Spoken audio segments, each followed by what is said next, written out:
नमस्कार दोस्तों, मैं सीए विशेष पगारिया एक बार फिर से आपका स्वागत करता हूं इस वीडियो में, जो कि आपको बताएगा कि स्टॉक मार्केट में क्या चल रहा है और अब हम क्या कर सकते हैं स्टॉक मार्केट में। तो जैसे कि हमने देखा लास्ट वीक मार्केट काफ़ी ठीक दिख रहा था। 25,000 के ऊपर मार्केट में 2-3 दिन क्लोजिंग भी आई, लेकिन 25,100 25,200 का जो लेवल था, जो पहले भी एक रेजिस्टेंस बना था, वहीं से मार्केट में वापस एक करेक्शन देखने को मिला, छोटा करेक्शन। और निफ्टी जो है वो 24,500 के आसपास चली गई थी, लेकिन फिर बाइंग आई और बाद में निफ्टी ने 24,700 के ऊपर थोड़ा बहुत क्लोजिंग दी है। नीचे से एक स्ट्रेंथ दिखाई है निफ्टी ने 24,500 के आसपास। तो क्या करना चाहिए इस सिचुएशन में, बिकॉज मंथली चार्ट जो है ना वो लास्ट 1-2 महीने पहले ही बुलिश हो गए थे निफ्टी के। बैंक निफ्टी के तो पहले से बुलिश थे, और जो स्मॉल कैप और जो मिड कैप इंडेक्स वगैरह थे उनके चार्ट्स भी लास्ट मंथ बुलिश हो गए थे। तो कहीं ना कहीं बुल्स ने वापसी दिखाई थी, लेकिन फुल फोर्स से मार्केट आगे नहीं बढ़ पा रहा, क्योंकि जियो पॉलिटिकल बहुत सारे टेंशन है। और निफ्टी जो है, पूरे ग्लोबल इंडाइसिस जो है वो कहीं ना कहीं उसका प्रेशर देख रहे हैं। अगर आप डाउजोन्स वगैरह भी देखेंगे तो वही 40-42 हज़ार के लेवल पे पहुंचने के बाद आगे नहीं बढ़ पा रहे हैं। हमारे निफ्टी भी जो है वो 25,000 को डिसीजिवली ब्रेक करके आगे नहीं बढ़ पा रही है। तो ऐसी सिचुएशन में क्या करना चाहिए मार्केट में, क्योंकि जिस तरह के जियो पॉलिटिकल टेंशन है, हर इंसान को जरूर ये महसूस होता है कि कहीं ऐसा नहीं हो कि मार्केट में कोई बहुत बड़ा फॉल आ जाए। बहुत बड़ा फॉल आ गया तो फिर हमारा जो लगाया हुआ पैसा है उसमें ऑब्वियस एक बार के लिए पोर्टफोलियो डाउन हो जाएगा। तो आज का जो वीडियो है ना वो आपको डराने के लिए नहीं है कि भाई मार्केट गिर जाएगा या क्या हो जाएगा, लाइक दैट। मैं मार्केट को लेकर के अभी भी बुलिश हूँ।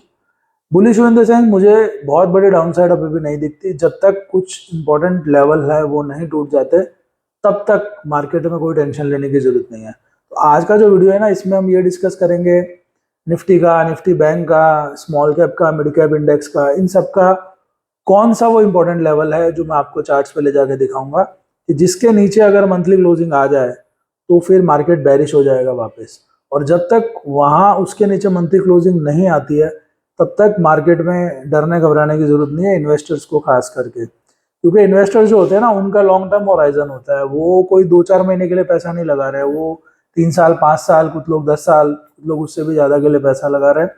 तो जो 3 साल के लिए भी लगा रहे हैं वो भी इन्वेस्टर है, राइट। लेकिन उनको थोड़ा सा टेंशन रहता है सब फ्लक्चुएशन का, उनके पोर्टफोलियो पे असर पड़ सकता है, because they want money after 3 years. जिनके पास 5 साल से ज्यादा पीरियड है उनको 5-10% का भी मार्केट में करेक्शन आ गया उससे कोई खास फर्क नहीं पड़ता है। तो ऐसा कौन सा लेवल है जिसके नीचे अगर मंथली क्लोजिंग आ जाए तो फिर हमें सोचना चाहिए कि भाई हमारी पोजीशन कम कर दे या एग्जिस्टिंग पोजीशन को हेज कर ले ऑप्शंस के थ्रू या फ्यूचर में शॉर्ट करके। उसके ऊपर हम आज चर्चा करेंगे और चार्ट्स पे देखेंगे। अब रही बात ट्रेडर्स की, तो जो लोग पोजिशनल ट्रेडिंग कर रहे हैं या कुछ ऐसे हैं कि जो लोग स्विंग ट्रेडिंग कर रहे हैं, उनको तो कोई फर्क ही नहीं पड़ता, बिकॉज पोजिशनल ट्रेडर जो है वो भी अपना एक स्टॉप लॉस लेकर के चलता है। डायनामिक स्टॉप लॉस भी होते हैं कई बार।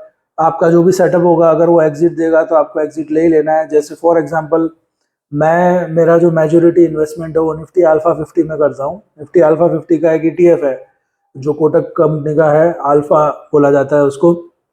उसमें मेरा मेजर चंक इन्वेस्टेड रहता है, राइट। और उसमें मेरे दो तरह के इन्वेस्टमेंट होते हैं, एक होता है लॉन्ग टर्म वाला जो मंथली चार्ट पे चलता है, और एक होता है स्विंग ट्रेडिंग वाला जो कि 1 डे चार्ट पे या 2 आवर चार्ट पे रहता है। तो उसमें जब जब 1 डे या 2 आवरली चार्ट जो भी मैं फॉलो करता हूँ, उसमें अगर एग्जिट आ जाता है मेरे सेटअप में तो मैं निकल जाता हूँ। और जो इन्वेस्टमेंट वाला है मेरा, उसमें तभी निकलता हूँ जब मंथली पे एग्जिट आता है, मंथली चार्ट पे। अदरवाइज इन्वेस्टमेंट में रोज रोज छेड़खानी करने का कोई मतलब नहीं बनता है। इसी तरह जो भी स्विंग ट्रेडर्स हैं, जो भी पोजिशनल ट्रेडर्स हैं, उनका अपना एक सेटअप होना ही चाहिए और उनको अपने सेटअप पे विश्वास होना चाहिए। वो सेटअप जब एंट्री दे तो एंट्री लो, वो सेटअप जब एग्जिट दे तो एग्जिट लो। वो सेटअप कुछ भी हो सकता है। आप 20 मूविंग एवरेज यूज कर रहे हो डेली चार्ट पे, राइट। जैसे कि मैंने आगे सिखाया भी था कि पोजिशनल ट्रेडिंग के लिए वीकली चार्ट पे 20 SMA हाई लो लगा के भी ट्रेडिंग की जाती है। एक चैनल बन जाता है। हाई के ऊपर जब भी क्लोज होता है तो आप बाई करिए, लो के नीचे क्लोज हो जाए तो निकल जाइए। जब तक हाई के ऊपर प्राइस ट्रेड कर रहा है उसको ट्रेड करते रहिए। तो ऐसा मैंने आपको एक वीडियो डाला था, आप चाहे तो मेरे प्लेलिस्ट में जाके देख सकते हैं कि किस तरह से पोजिशनल ट्रेडिंग की जाती है। सेम चीज स्विंग ट्रेडिंग में आप डेली चार्ट पे भी कर सकते हो।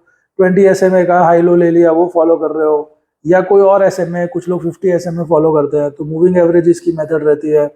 कुछ लोग इशिमोगु फॉलो करते हैं, वो उस हिसाब से आप अपना एंट्री एग्जिट देखते हैं। कुछ लोग सुपर ट्रेंड फॉलो करते हैं, जिसमें कि ज़्यादातर लोग सब लॉस ही करते हैं क्योंकि सुपर ट्रेंड काम करता नहीं है। तो दोस्तों सब चीज़ें काम करती है, चाहे वो सुपर ट्रेंड हो, चाहे वो मूविंग एवरेज हो, चाहे वो इशिमोगु हो, हर एक इंडिकेटर काम करता है। प्रॉब्लम ये है कि आप उससे वैसे ही काम करवाना चाहते हैं जैसे गूगल करवा रहा है, और गूगल पे जो भी डेटा दिया है, जिस तरह से दिया है, वो रियल लाइफ में इतना ईजी नहीं है कि आपने वहाँ से उठाया और पैसा बनाना शुरू कर दिया। आपको उन चीज़ों को बैक टेस्ट करके डीप में देखना पड़ता है कि पास्ट में इन्होंने कैसे काम किया है, तो फ्यूचर में भी उसी तरीके से उनसे अगर आप काम लोगे, कोई भी इंडिकेटर हो, तो ही आप प्रॉफिटेबल बन जाओगे। तो it's a painstaking process back testing करना मैनुअली, राइट। वरना अल्गो है सबके पास, अल्गो पे करते हैं, पर अल्गो वैसे नहीं कर सकता जैसे आप कर सकते हो। तो सिर्फ अल्गो लगाने से भी काम नहीं होता है, वो एक सपोर्ट टूल होता है अल्गो बैक टेस्टिंग के लिए, पर आपको मैनुअली बैक टेस्ट तो करना ही पड़ता है। चाहे आप डेली चार्ट पे काम कर रहे हो, वीकली पे कर रहे हो, या आवरली पे कर रहे हो, जिस टाइम फ्रेम पे भी कर रहे हो, जो भी इंडिकेटर पे कर रहे हो। तो जो ट्रेडर्स हैं उनका अपना एक सेटअप होगा, सेटअप एग्जिट देगा, वो एग्जिट कर लेंगे मार्केट गिरने वाला होगा तो, और अगर तेजी चल रही है तो कोई दिक्कत ही नहीं है। बात आती है इन्वेस्टर्स की, तो इन्वेस्टर्स के लिए और पोजिशनल ट्रेडर्स के लिए निफ्टी पे, निफ्टी बैंक पे, मिड कैप पे, स्मॉल कैप पे जो भी इंडेक्सेस है, कहाँ छुपा हुआ है स्टॉप लॉस, ऐसा कौन सा लेवल है जिसके नीचे अगर क्लोजिंग आ जाए मंथली, तो वहां पे आपको अपनी पोजीशन को हेज कर लेना है, या आपको अपनी जो पोजीशन है उसे कम कर देना है। उतना ही पैसा रखना है कि जिसकी आपको इमीडिएट बेसिस पे कोई ज़रूरत नहीं है 2-3 साल, ताकि वो थोड़ा ऊपर नीचे हो भी जाए तो आपकी लाइफस्टाइल पे कोई फ़र्क नहीं पड़े। तो आइए दोस्तों चार्ट्स पे चलते हैं और देखते हैं कि ऐसा कौन सा लेवल है जो कि बहुत इंपॉर्टेंट रहने वाला है। आइए, तो दोस्तों आपके सामने है निफ्टी 50 का चार्ट, निफ्टी 50, और आप देख सकते हैं ये 1 मंथ का चार्ट है, यानी जो एक एक कैंडल है, एक एक महीने की कैंडल है। जो लोग इन्वेस्टिंग करते हैं वो 1 मंथ का चार्ट भी देखते हैं। जो पता है कुछ व्यूवर्स हैं मेरे, वो सोचते हैं इतने हाई टाइम फ्रेम पे क्यों जाना है, बट उन्हें पता नहीं है कि हाई टाइम फ्रेम की एक्यूरेसी कितनी बढ़िया होती है। तो ये हम देख सकते हैं कि ये मार्केट गिर रहा था, राइट। सितंबर के बाद अक्टूबर से कुछ मार्केट गिरना शुरू हुआ था, और कंटिन्यू जो है 5 जो है ये लाल कैंडल बनी थी, और उसके बाद ये जो कैंडल बनी थी इसने एक उम्मीद जगाई थी। तो इनकी हम वैल्यूज देखते हैं, तो मार्केट जो है वो उसके बाद से ये जो ग्रीन कैंडल बनी, फिर अगली में काफ़ी बड़ी वीक है, बट इधर से बाइंग आ गई और मार्केट वापस ऊपर चला गया, राइट। इस तरह से चलता जा रहा है। तो मंथली चार्ट पे क्या होता है कि अभी ये मंथ चल रहा है, जून का मंथ अभी आधा ही खत्म हुआ है। इसके पहले कौन सा मंथ खत्म हुआ था? मई का मंथ खत्म हुआ था। और मई की कैंडल का कलर कौन सा है? मई की कैंडल का कलर ग्रीन कैंडल है। नॉर्मल कैंडल्स है, मैंने यहाँ पे कोई हाइकनाशी वगैरह यूज नहीं किया, तो ये नॉर्मल कैंडल है। तो जब हम जून में होते हैं ना, तो हमारे लिए लास्ट मंथ, प्रीवियस मंथ, अब हमारे लिए ये सब इतना मैटर नहीं करता है कि पहले क्या हुआ था। ये कैंडल इतना मैटर नहीं करती है। हमारे लिए मैटर करता है इमीडिएट जो कैंडल, लास्ट मंथ की जो कैंडल थी वो मैटर करती है। और लास्ट मंथ की जो कैंडल का लो है वो सपोर्ट का काम करेगा बुल्स के लिए, क्योंकि एक बार यहाँ तक वो मार्केट को ले आए तो इसके नीचे वो नहीं चाहेंगे कि मार्केट जाए, वरना मार्केट पे प्रेशर बढ़ जाएगा। तो ये जो मई वाली जो कैंडल है, इसकी वैल्यूज स्क्रीन पे आ रही है, और इसका आप लो देख सकते हैं 23935.75। 0.75 को 0.75 ही रहने दीजिएगा, चेंज मत करिएगा, ये चीज़ें बहुत काम करती है। सो 23935.75, दिस इज द लेवल जिसके नीचे निफ्टी की क्लोजिंग मंथली बेसिस पे हमें नहीं चाहिए। मतलब अगर जून महीने में करेक्शन आता है बड़ा वाला, तो हमें इसके नीचे क्लोजिंग नहीं चाहिए।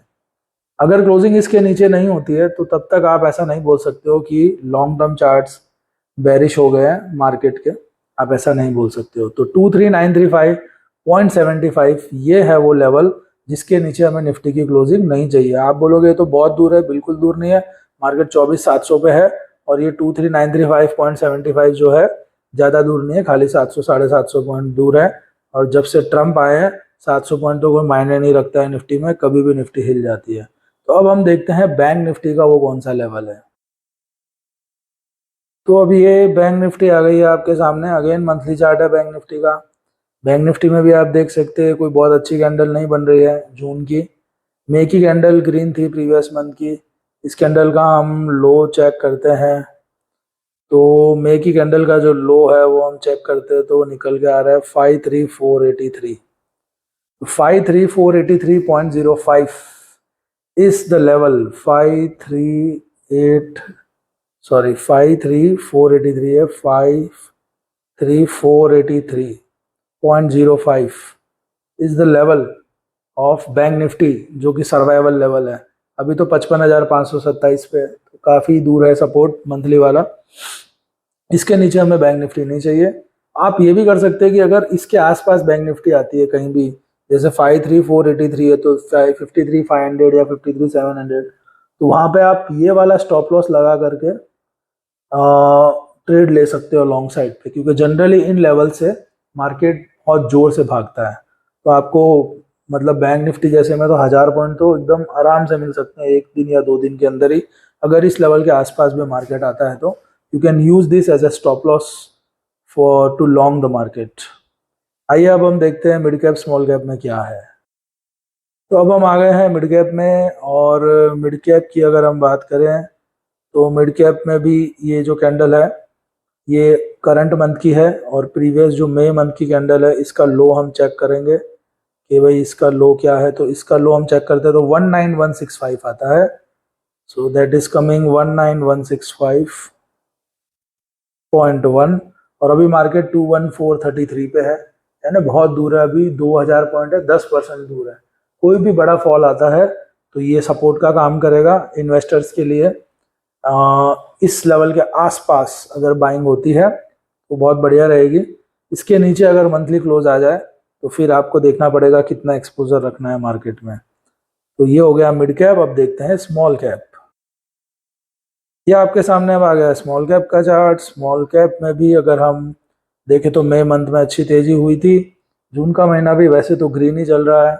तो चेक करते हैं कि भाई स्मॉल कैप जो है इसका सपोर्ट लेवल क्या बनेगा।